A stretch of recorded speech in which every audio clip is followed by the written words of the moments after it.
No nii, tere taas! Täna on Kaitseväes eriline päev. Täna toimub väljaõpe.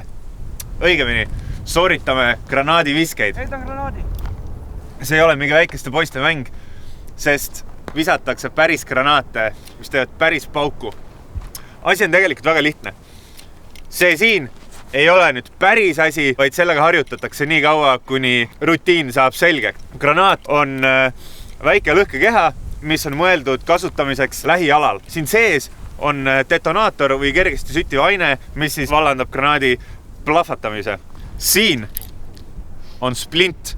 Splindi eemaldamisel ja hoova vabastamisel pääseb alla kokku surutud vedru külge kinnitatud lööknõel, mis lööb vastu tongi. Tongist tekib säde. Säde süütab aeglaselt põleva materjali riba, mis on kinnitatud detonaatori külge ja detonaator, mis on siis kergelt süttiv aine kapsli sees. Detonaatori plahvatamisel sütib siis granaadi metallkorpuse all olev lõhkeaine ja toimub plahvatus.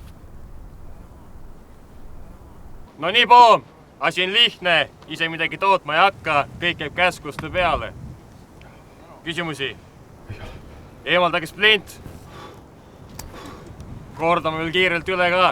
Eessektoris 3 sihtmärki. Vasakult paremale. Esimene, teine, 3.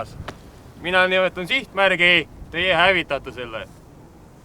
Enne heitmist karjuta selge kõlava häälega. Heidan! Seejärel heidate granaadi, veendute, kuhu see maandub ja siis varjate kiirelt.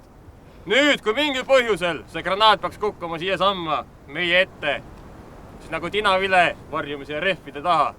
Küsimusi? Spoom, sihtmärk number 2. Tull! Heidan!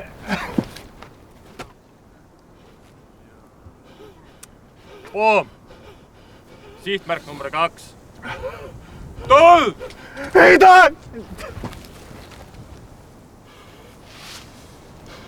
Okei, poom, üks kord veel. Sihtmärk number 2. Tull! Heidan! Poom! Heidan!